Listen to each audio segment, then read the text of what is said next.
This QR code will let you engage with this panel session. So maybe you have a question that just comes up and you would love it if somehow I would just ask it for you. You can actually have it pop up to me and I can ask that. You can also ask it yourself. I do want to invite you to do that, but sometimes you don't want to do that. This will also let you vote on some of the questions that we're going to go down. So you choose your own adventure in this panel discussion. So if you want to do that, then scan this QR code so that you can participate in guiding the discussion and engaging with your questions. Sound good? All right.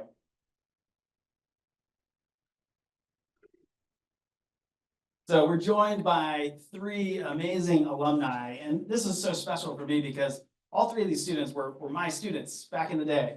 And they're going to talk about how they've managed to balance running around campus when they were here, literally, some of them, and all the time figuratively, and how they've now turned their talents towards building an incredibly amazing company together. And so first we've got Neil McLean. Neil graduated in 2018. He's the CEO of Navattic. Neil studied business analytics and art history at William & Mary because what better way to prepare for running a startup than combining data analytics and a flair for the classics. So way to go, Neil. There's a lot of folks at William & Mary that like those kind of dual majors. During his time at the Entrepreneurship Center, Neil helped run events like Rocket Pitch, which he describes as a highlight of his William & Mary experience, though I think he probably enjoyed the thrill of making other students have to pitch under pressure. Neil now leads Navattic as its CEO, and he oversees pretty much everything from recruiting to sales to marketing and customer success. So next up, so welcome, Neil. Next up, we have Natalie Macotullio. She graduated a year later, 2019. She's the head of growth at Navattic and a two-time marketing leader at early stage software startups, both of which were founded by William & Mary alumni. Natalie majored in marketing with a concentration in entrepreneurship, and she put those skills to use at the Entrepreneurship Center as our alumni relations fellow. And she managed events like Demo Day, where she got to invite back, as she called them, cool alumni to come speak to students. And today you are a cool alumni that's coming back to inspire students. She leads the go-to-market and marketing strategy at Navattic, helping the company grow. Welcome, Natalie. And finally, last but not least, we've got Chris Hoyle, also graduated in 2018 with Neil. He's the co-founder and CTO of Navattic. Chris studied computer science and business analytics, and he used to literally run laps around the campus. He was on the cross-country and track team, so was Natalie. And after stepping away from the team, we did not encourage them to do that. They both did that willingly and joined the hub. He found himself with a lot of extra time after stepping away from cross-country, and he stumbled into the Entrepreneurship Center, and we're so glad that he did. Turned into one of the most rewarding experiences that Chris recalls of being at William & Mary. He leads their product and engineering team, and he turns ideas into reality with his technical chops. And ideas into reality, I want you to hold that thought. We want more of that at William & Mary. So together, Neil, Natalie, and Chris have transformed some of their notable William & Mary experiences from running events to building relationships and stoking a movement. They were part of the early crew that really helped this entrepreneurial movement get underway. They turned all of that into leading Navattic, a thriving venture-backed company, and let's give them a big welcome back to campus.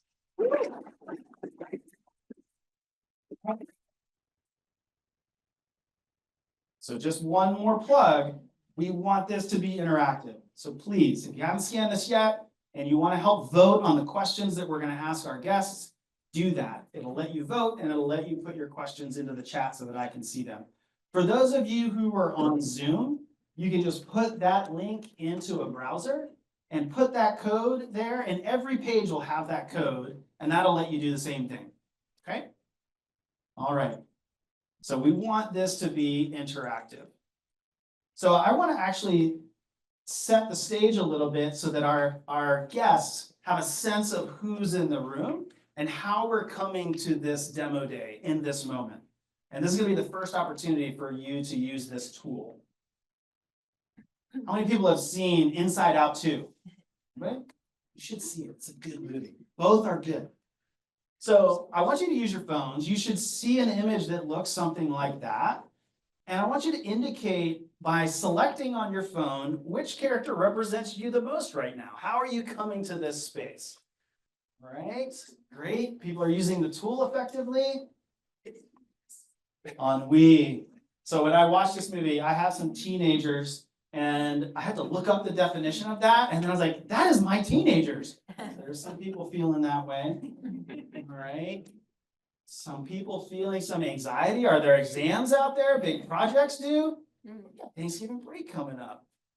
Most of you are feeling joyful. So I'm really glad about that. And for those of you who are feeling angry, if we can do anything to help, like we are here for you, let us know. So thank you for doing that. I appreciate that. A couple more questions just so that we can get a sense of who's here. Love all the joy. That's great. All right. What is or was your major of your area of study if you're a grad student, or your major if you're an undergrad? And as these come up, you'll see, I hope, I'm going to predict that there's some diversity in the room. And that's one of the things that we love about the entrepreneurship movement at William & Mary. It cuts across all disciplines. We engage with folks from across the entire campus. So I see a lot of business analytics folks. That's awesome. There must be a professor out there that's offering extra credit for you to be here or something. We'll see in just a minute. Got some MBA students. Any of these jump out to you all? Business analytics, we already called that out. We're hearing that a lot. Yeah, we see that. Are there any that are kind of surprising to anybody here or you all? Criminology, I didn't even know they had that. Yeah, I was gonna say that. This surprises me all the time. There's new majors that I've never heard of almost on a every semester basis. So this is one of the points that we like to make, that entrepreneurship is for everyone, right? We're trying to get these skills into the hearts and minds of folks, and then they can apply that on whatever it is that they're working on. Maybe it's a business analytics problem, but they're thinking entrepreneurially about it. Okay, one final question before we start to really jump into our panel questions. Which one of these do you most relate to? So if you flip up your phone, you'll see 4 options. So you've spotted a problem or an opportunity, but you don't yet have the idea. You're working on an idea right now. You're cranking on an idea. You think one day in the future you'll work on an idea, or you are here for the free food that is so delicious at the Entrepreneurship Hub every week. And I did make it so that you can only choose one, so choose carefully. Maybe I should have had it so you can choose multiple. Well, I'm glad people are enjoying our food. I'm excited for those people who are going to apply these tools in the future. What I would say is, what's holding you back from doing it now, right? Get started now. Really excited to see so many people working on ideas in this moment. If we don't know about you, if you don't know about us, find us. Find one of the team members. We want to help you. That's why we exist. And there's some people who've spotted opportunities. Maybe you want to be entrepreneurial in the future. This is what I would say to you. Look for problems. That's how you get to that idea stage. You find an opportunity that's worth addressing. So this is really cool. Hopefully that's helpful to the Navattic team to get a sense of who's in the room and how they're coming to this place. They're also going to have bellies full by the time we start answering questions, so that's good. All right, so before we jump into the questions, I'm going to ask Neil to come up and give us a demo. This is like a meta thing because Navattic does demo software for other companies, and he's going to demo their demo software. So I'm going to get you to the right screen. Go. So you can just navigate this. Thanks, Neil. Thank you, Graham. Well, first off, it is so great to be here. I was the events fellow, Natalie is the alumni fellow, Chris is the tech fellow. So it's amazing to come back, and thank you guys all for coming, and excited for the pitch later. But like Graham mentioned, we are an interactive demo company. So for those that may not be familiar, in the enterprise software space, People give a lot of demos. You want to see how your product works, and that's such an integral part of the buying process. So for a little context, we'll share more on this later, but I was a sales engineer at Oracle. So I was giving a lot of product demos. That's really where the problem came to be. So this is our marketing website designed by Natalie and Chris. But what we do at Navattic is we help anyone create interactive product demos. So this is actually an interactive product demo embedded on our marketing website. So if you click try a demo, it'll take you to an interactive experience of your product that looks and feels like the real thing, but it's actually a front-end copy that's guided and controlled. So the way that most people use our product is exactly like this. We have a customer showcase of many examples, but most commonly, people are putting these right on their website. So if you want to see, hey, what does this product do? You can, within a few clicks, click around, see the product, and understand what value it provides. And so we do this at Navattic. It's, like Greg mentioned, a little meta, but it really helps people understand what it looks like to build software. So in this case, we allow you to choose what persona you are. At Navattic, we sell the 3 key personas: marketing, sales, and growth. So most of our customers are marketing customers, so you can select that path. And what that does is it takes you down an interactive journey of how marketing teams would use Navattic. So in this case, the next step is to add in the URL to your software product. Thereafter, you can then take captures of your software. So Chris and team figured out some tricky technical problems to create a front-end HTML and CSS capture of your product. And the benefit of doing this is we use Google Analytics as a quick example, but once you have an HTML capture, you can then go ahead and edit all the content. So you can customize a demo to your prospect or just otherwise obfuscate data that you wish.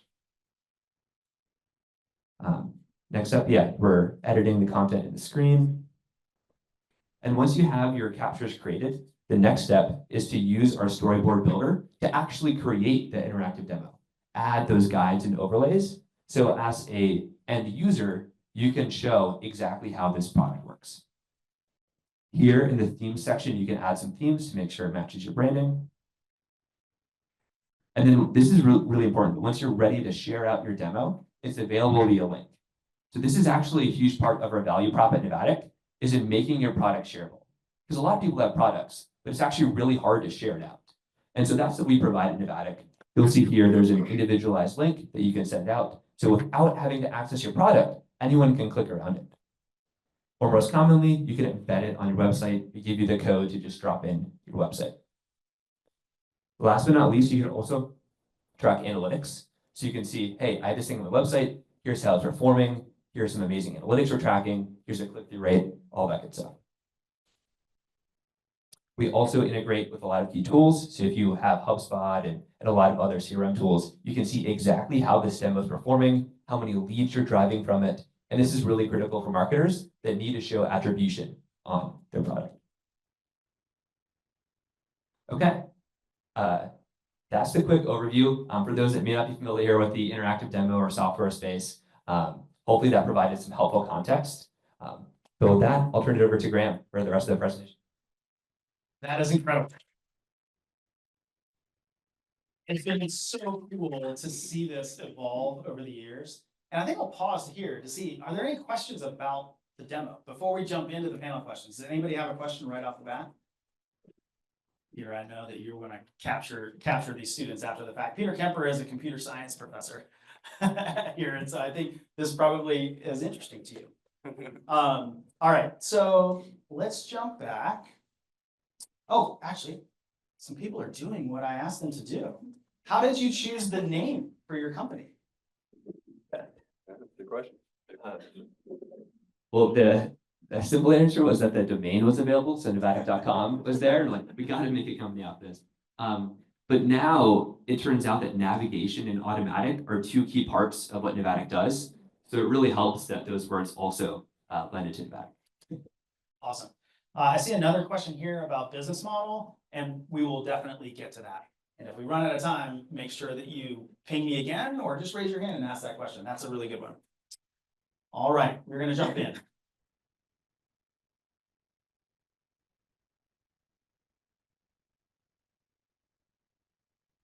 So you spoke to this a little bit, Neil. I want to give you a little bit more of an opportunity to talk about the origin story of Navattic. Like what sparked the idea? How many times did you experience the pain point before you were like, there's gotta be a better way to do this?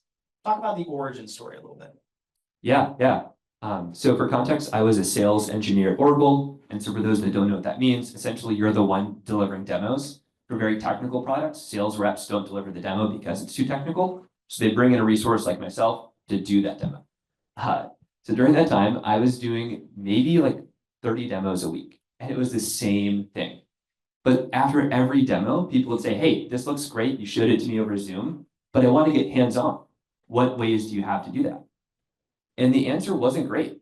We could either give them a trial, but sales reps would slap my wrist after I said that because it's so hard to get hands-on. It would take weeks. It was awful. The other option was to provide a video, but that didn't allow them to get hands-on and actually see how the product worked. So they would still have to ask. And most commonly, we would just say, hey, you can't see the product. And prospects would say, hey, we're buying a $100,000 piece of software, but we can't even try it. And so it really created a lot of friction, and that happened all the time, leading to this problem space. Awesome. Yeah, I remember some of those early conversations about that while you were still at Oracle. So Chris and Natalie, I want you to sort of rewind the clock a little bit and talk about what your first recollection was of Navattic's origins. Do you remember kind of those early conversations? Oh, yeah, I remember.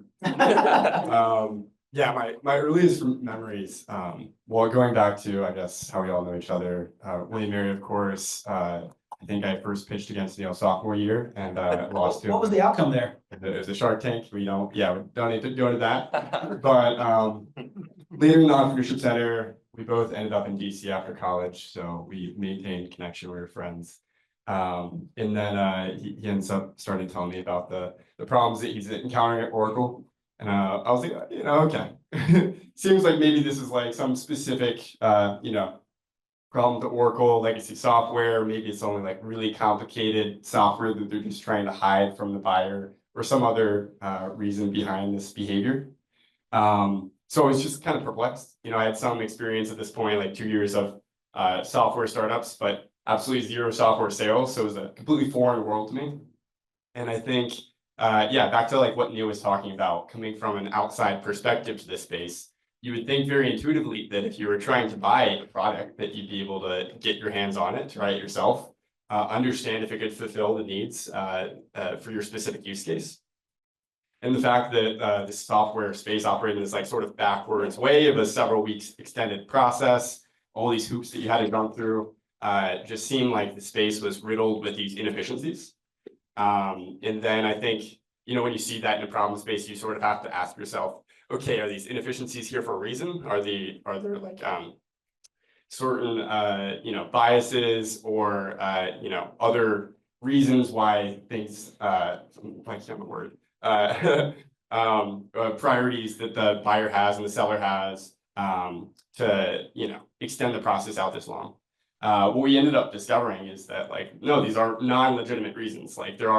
It's maybe an outdated at best practice, and there are modern demands of buyers these days and expectations that they have to see software early on with the advent of all of our on-demand culture and Netflix. So that was the really early stages. It definitely took a lot of iteration to land on the use case and solution that we have. But even from the very early days, the problem space was already identified. As someone who has tech chops, you're often someone who people come to and say, hey, could you build this thing? And I would imagine the majority of those things probably you shouldn't build, right? Like, what was it that eventually convinced you, Chris first, and then I'll come to you, Natalie, to say, yeah, let's dig into this a little bit more and maybe start to build some stuff? Or maybe you didn't build something at first. What did you do initially when you started to take action? Yeah, great question. So Neil took action first. He came to me and he was basically like, here's all the problems, what should we do next? So should we build an MVP? And, at the time, I had my own projects that I was working on. I had my own clients. I was like, hey, maybe this is an Oracle specific problem. Maybe you should do so a little bit more discovery, And you can do it yourself these days. Like there's so many no-code software tools that you can use to build your own MVP. And it's exploded these days. It's like way easier. But back So then, you kicked it back, so you kneeled it yourself. exactly. I pointed to Bubble, which is the platform at the time, and built out this like pretty slick MVP and got the initial customers, free customers, but customers nonetheless on that. Nice, awesome. I want to highlight a couple things with my question to you, Natalie, and that is that there was a relationship that was formed when you all were here, and that I think persisted through the various stages where you had graduated and you were all at different places. So you're at another startup launched by a William & Mary alum. So shout out to Matt Sniff and Matt, my customers. But talk about your recollection of the origin and when you started to get looped into these conversations. Yeah, so I kept in touch with them. Similarly, we were all part of the Entrepreneurship Center. Neil, actually, I think the first time I really got to know you, you were a judge at one of the like extended slingshot competitions. Also did not win this one. So the big learning is none of us have really won that much. But I remember early days, you just kind of like reach out for my feedback because obviously you had done sales, but not startup sales and marketing. And so I remember the very early iteration, it wasn't really for me. We weren't for marketers yet. We were still selling to a very technical audience and I didn't really get it. And to be honest, at first I was kind of like with Chris, I was like, this sounds like a really Oracle specific problem. Why wouldn't you just like demo your software? I don't really get it. But I would just kind of like introduce you to people I know from the team, other sellers. I'd hear ideas of what you guys were thinking about for sales and marketing. And we'd really talk like once every 2 months. And I didn't think anything was going to come of it, but kind of just a good reminder of like, just stay connected, help people out. You never really know where it's going to go. That's awesome. I want to hook onto what you just said, right? There's skepticism all over the place in the early stages of a venture. None of you were sure it would go anywhere, but Neil, how did you keep going despite that, right? What was it that kept you going forward from the first MVP to then additional steps in the process? Yeah, well, it's super interesting because at least at William & Mary, like you have a certain kind of software that you use, but like it tends to be consumer. Once I got to Oracle, people are using all kinds of software. And it really opened my eyes to the fact that there really are solutions for most of the problems that people have. But it's so funny, like for the sales engineering role, you search pre-sales software on Google and nothing came up. Meanwhile, every single other department had tools built for them. So it really did feel like this was an underserved market that even if we couldn't find a problem there, somewhere in this, there was a solution. I love that. Shout out to our wall here. That's opportunity discovery. So I think there's bingo later. It might involve some of these, but that is opportunity discovery to a T. There are some great questions coming into the chat. Keep that up. I'm going to get to those. Some of them are going to come up anyway. So we're going to move to the next part of the discussion. And I'm going to ask you again to help us figure out now where we go from here. So there's two options. We can ask the Navattic team about what lessons they learned as fellows at the Entrepreneurship Center. So they helped stoke the movement, as we talked about. Or we can talk about the courses and the class experiences that contributed to the entrepreneurial toolkit that they have. Okay. Sorry to our hub partners here. All right. I think 22 to 5 has it. We're going to ask the question about courses and class experiences. And this keeps the Navattic team on their toes. You never know what question we're going to ask. So what are, let's see, I'll start with you, Natalie. What are some specific courses or class experiences, specific ones that you can remember that helped build this toolkit that you now feel like, and I'm using this, like you can create that connection between it was this class or this experience and an action that you take today? Probably not going to be surprised by my answer, but it was your class. It wasn't a plug, but it was the I'm not paying her to say this. It really was so different though than any other class I took because the whole class was go start a business, like go do something. And I didn't really have an idea, but I was with someone in my group that worked for like the IT department, and apparently students were constantly breaking laptops and didn't have a way to get laptops. So for 2 years on campus, we went around renting out laptops to people. We set up like notification systems where people could sign up online, request a laptop. It was $20 a day. And I'd be like at swim and I get a text saying like, oh, go deliver this laptop. But I think for what it learned, it taught me that like you can not know how to do anything. I had never delivered laptops before. I had never run a business where I had to think about supply and demand. One time I had to go to Best Buy to buy a laptop because we ran out of laptops. Like, there were so many things I had never really done before, could not have predicted. But just by doing that experience, I learned so much. And the number one skill I just learned was like, it's okay to not know how to do something and to figure it out and fail a lot. Like, we were just going on the fly. We constantly were like, again, like running out or like not knowing when people would ask us questions, or even if we were allowed to rent out laptops on campus. But we kind of just figured it out. And I think that experience of just having to do it versus having a game plan was the number one thing that I use all the time at Navattic. The allowed part is interesting. Like, how did you proceed as an undergrad student, a young person, even when you didn't know if you were allowed to do something or not, you did it anyway? Like, what was that? I think, well, we did use the William Mary branding. We called it William Mary laptop, so people thought it was more legit. Maybe I'll be. That's not a takeaway that we want to have. I'm the marketing person, so a lot of it's like making yourself, but a lot of it is making yourself seem bigger than you are. That's something we constantly do at Navattic. We're a small team and just like, really good branding, presenting professionally. And I think we figured, worst case, like we're trying to help students. If the company or if the campus gets upset, we'll stop. And then we help some students. So also just getting a little bit over that fear of like, am I allowed to do this? Is this the normal way to do it? And just going and doing it. And then worst case scenario, we get shut down. I love that. That's great. And I remember you won some money and then bought a bunch of like Chromebooks or Yep. something with the money. I had so many Chromebooks in my apartment at some point. That's awesome. Same question to you, Chris. What's a course or a specific class experience that you lean on? And do not pick anything that I taught you. Yeah, I took those classes as well. But they were okay. I would say that I was really grateful and appreciative for the computer science department in general. Definitely laid some foundations, that later built into career in software engineering that still rely on today. And I was also very appreciative of like the growing entrepreneurship movement on campus. So definitely having that intersection with the Entrepreneurship Center, coming from the CS department, feeling equipped to build out MVPs and apply what I was learning in the classroom really quickly. And then even before the Entrepreneurship Center, I think the CS department had the entrepreneurship in computer science course, and I took that one. Very learn by doing class, and with definitely a technical focus. So I think the ideas came in beforehand from the master's students, and they mentored the undergraduates to build out the software, and we were building I think it was like the Google equivalent for the Android mobile app store. So you could search by interface for any application that's out there. So we like scraped the Google Play Store and downloaded all the screenshots and color encoded them and themed them and categorized it.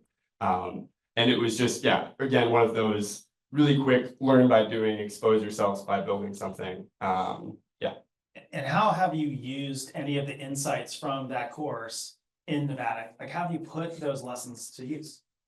Yeah, I mean, absolutely from, I would say, the technical prototyping and building things with the right foundations. You often have to make decisions when running a product engineering team at a startup on what you invest in, what your core value is going to be, and can you really build that feature or that part of the product in such a way that is stable, foundation, drives a lot of value for customers, and also hopefully isn't really easy to imitate so that other people build it as well. And I think at Navattic, we've found like we've been grateful enough to find like a technical problem area which like does have these like really hard technical underpinnings that we've like spent years on working on like the robustness level for it.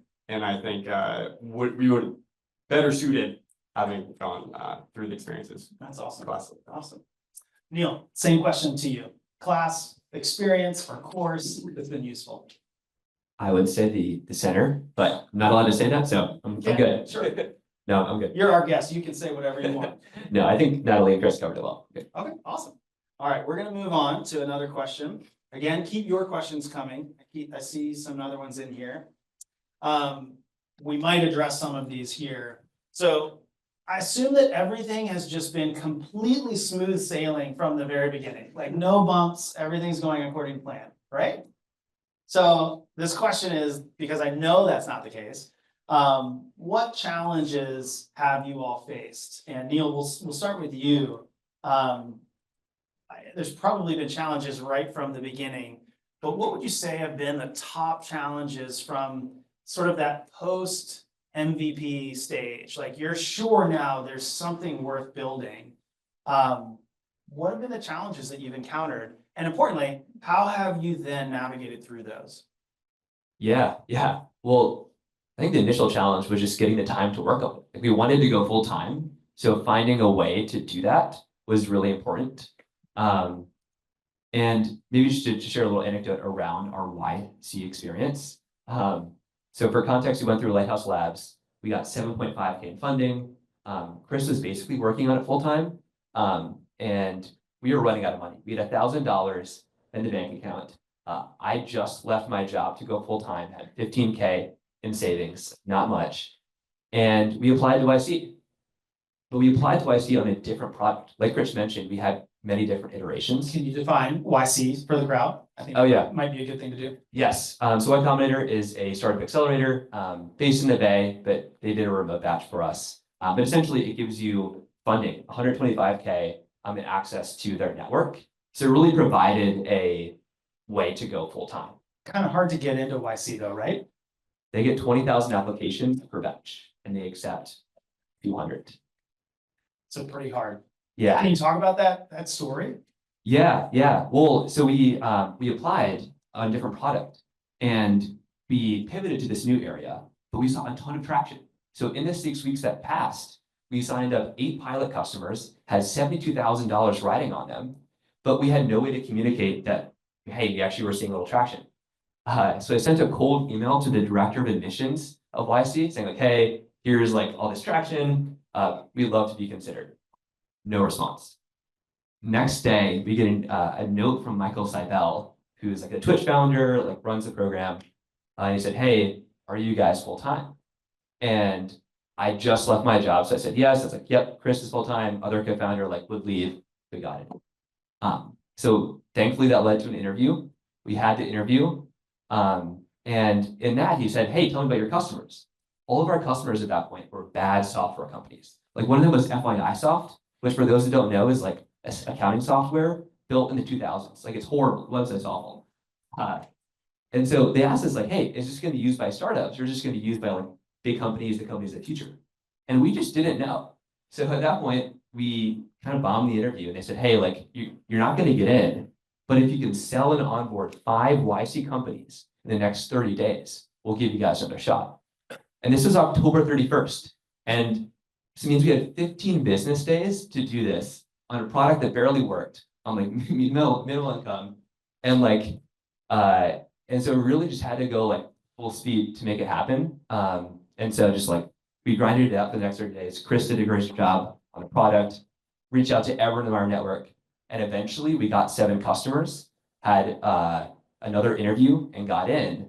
But it really was a question, just like, how can we get to the next stage? And that challenge was like, let's just make this a priority for all of us. Love that. That's such a great story. That's awesome. Same question to you, Natalie. Like, what are some of the challenges that you encounter maybe day to day? Like, we can fast forward a bit, right? Even now. And how do you navigate through those? I think my initial story is related to the current challenges. It's just like constantly competition and there's so much noise out there, whether it's competitors or you hear other cool startups doing cool things, or even like if you're a student, you hear other students doing different things and you're constantly thinking, am I doing the right thing? I think the best example of this, when I joined Navattic, we had a few other competitors in the space, but and I give them so much credit for this, very strategically said, we're gonna raise a certain amount, but we're not gonna crazy fundraise. We're gonna do this in a sustainable, profitable way, which now has been amazing because we have a lot more say. But early days when you join a startup, especially when you're marketing, you're like, I need a big budget to go make a splash. Like no one knows we exist. How am I gonna do this on a smaller budget? And I was in New York, I live in New York, and I look out the window, I'm in a taxi one day, and I see another taxi next to me with the ad of our biggest competitor. who was still like a 1-year-old startup. It's not like they were like an incumbent in the space. And I'm sitting there like, oh my God, I just joined this company. I do not have a huge budget. They have taxi ad money and I'm supposed to become bigger than them. And I think that is something I deal with every single day. It's just like what are creative ways beyond just the norm? Things like throwing money at taxi ads where that can make us stand out and then not getting scared by that. Same with the laptops, not being scared if we're allowed to do that. Just, being heads down and saying, I'm gonna try things, I'm gonna keep going and not letting what others are doing or like the big establishments make you think, oh, I can't do this. So what are some of those things that you're doing that are different than the splashy taxi ads that are out there? Yeah, we focus a lot on just like creating a really great customer experience and talking about our customers versus talking about us. I think in a way that the center does such a good job, you spotlight the students and what they're doing, or the alumni. We actually just threw a first ever customer event in New York. Threw on some days of working at the EC and throwing events.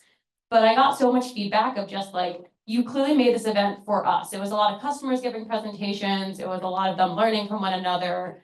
And so often in big corporations, it's just like me in the business talking and really just learning from each other. Or like, how can we make sure this is about the customer at the end of the day, not just about us and trying to advance us? Yeah, I think I've seen you post on LinkedIn these conversations with customers. That seems like a pretty important thing for Navattic. So much of it is learning. Like, I feel like that was something I learned a lot at the EC. It's like, ask for feedback before and just do what people want versus assuming it. It seems so simple, but so many people don't do that. Just take the time before you do a big event or a big project to just go out, interview people and ask, what do you want? Awesome. Same question to you, Chris. Note that we're not all as smart as you in the tech space. So you can geek out though if you want to. What's a challenge that you've encountered and how did you get through it? Yeah. So yeah, I think with the company, those are two of the big problems that we encountered in the early days. Like one was like iterating around the problem space, getting from 0 to 1, getting our first paying customer. Like that took a whole lot of effort. Should not understate the amount of stress and work that went into that.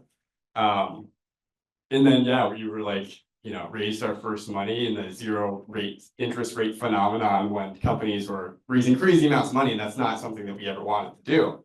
Because we always wanted to, remain in control, raise the money that we needed to grow the business, but no more.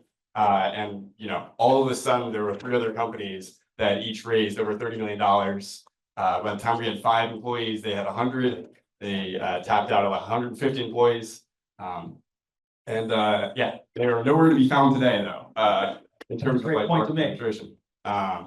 And then, modern challenges that we're facing is about, continuing to grow the business and expand the value that we're providing our customers. We've got, this really great growth trajectory that we're on, but we're interested in exploring, how we can further prove the value that we're bringing to our customers and expand our customer base. And so there's product problems that are entangled in that, of course. We, started sales, found like the love in marketing and really sticky use case for going live on the marketing website. And then we found that the marketing budget can be used in certain ways, but there's also ways sales budget is more attractive now.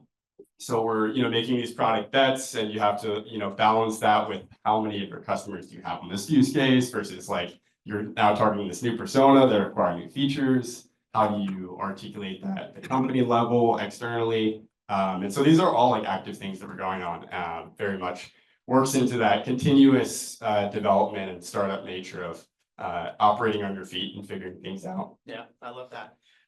That ties into a question that I see in the chat, and anyone can speak to this. You carved out this really neat space where there's a real problem, you're solving a real problem. You mentioned that there are competitors in the space, they've been there.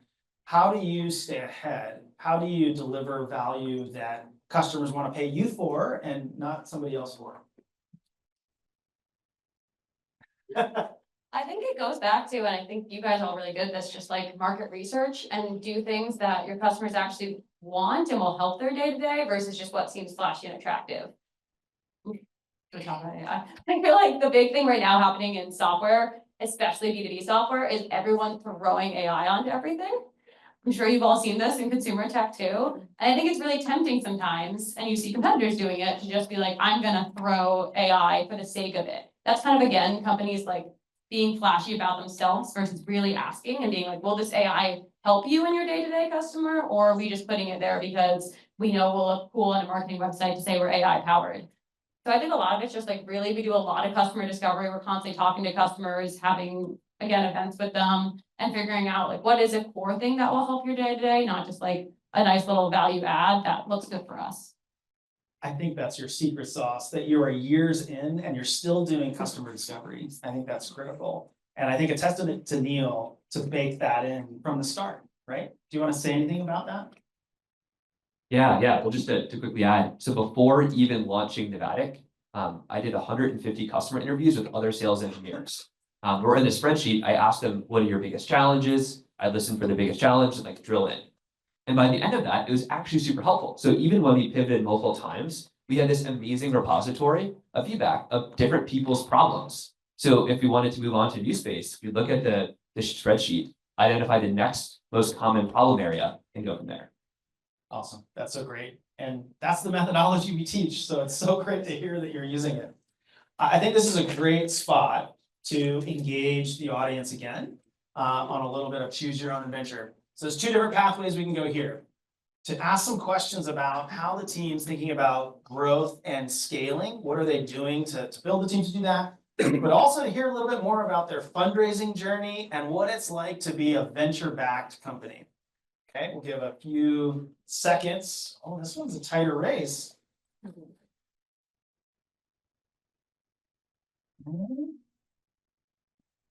Wow, close. All right, we're gonna take it at fundraising.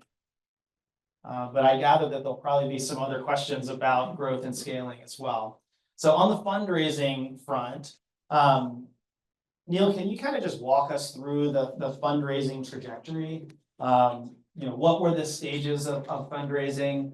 And be as transparent as you're comfortable being of the journey that was like for you. Totally, yeah. So for context, we've raised 2 rounds of funding at Navattic. We went through Y Combinator. We raised a seed round. Around a year after that, we did a growth seed, basically like a Series A, but on terms that were favorable.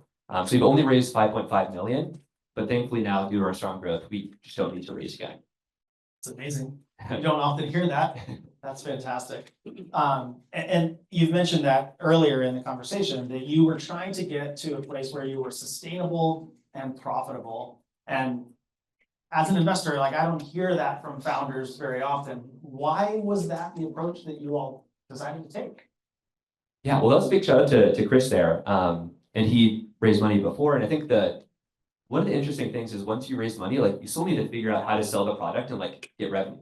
Like it doesn't really change much. So I think what oftentimes happens is people raise like a lot of funding, assume you have product market fit, and then build out the team. But in reality, like you still need to like solve the core problem. And it's actually so freaking hard. Like it took us 18 months of wandering in the wilderness until we like happened to find this space. So I think it really benefited us to wait until we had revenue later and then begin this funding process. Cool. Lightning round here for Chris and Natalie. What is it like to work at a venture-backed startup? I'd say, like, honestly, I keep relating to this, but it really feels like the early days of working at the EC, Wow. where so much of it is you have to appear maybe a little bigger than you are. I think we did that a lot the early days. No. Trying to make it look very polished, but behind the scenes, it's just like constantly trying things, failing at most of it, and then trying again and just keep going, keep going, keep going. I don't think it's as glamorous as sometimes people see it in the movies where it's like we're just playing ping pong all day, but Do you have a ping pong table? we don't. My first startup, we did have foosball, so. But it is just a lot of like learning from each other, constantly sharing what we're learning. That's another thing that we learned a lot from Entrepreneurship Center. We do a lot in Navattic, just constantly sharing things you're learning about the market, competitors, about customers, what's going well. And then just hearing those learnings, trying experiments based off of them. If the experiments work, scaling it up and just doing that like over and over and over. I love it. Chris? Yeah, so I don't know how different it is than working at other venture-backed startups, but I imagine there's less of a focus on venture here, as we talked about early. And so very early on, it was always a focus to build like a sustainable business and like instill the culture and everybody. And like we've got a lean team here. We're not going out and hiring like crazy. These are the people that you're gonna work with every day. So like, you know, be a good person to work with and be good to each other. And then the only other thing I guess that is unique is like we first got started in the pandemic, like literally co-quarantine together was like when we first like really started to drive towards it. And so everything's been remote since day one. So they're in New York and there's a little bit of presence in New York for We Work Wednesdays, but I'm actually in San Diego. Got people all over the country, got people even out of the country these days. So, you know, the modern async business, you know, building a culture in that. We have a all hands meeting right after this that we'll run to attend. And it's, you know, all about figuring out how to work hard, but also enjoy the work with each other and find the right people. It's awesome. And they're gonna be in the fishbowl in the back, so if you wanna see what an all hands meeting looks like for Navattic, you can put your faces up against the glass. All right, we're gonna transition to my final question, and then we're gonna get to the questions that you all might have. And this will be super lightning round.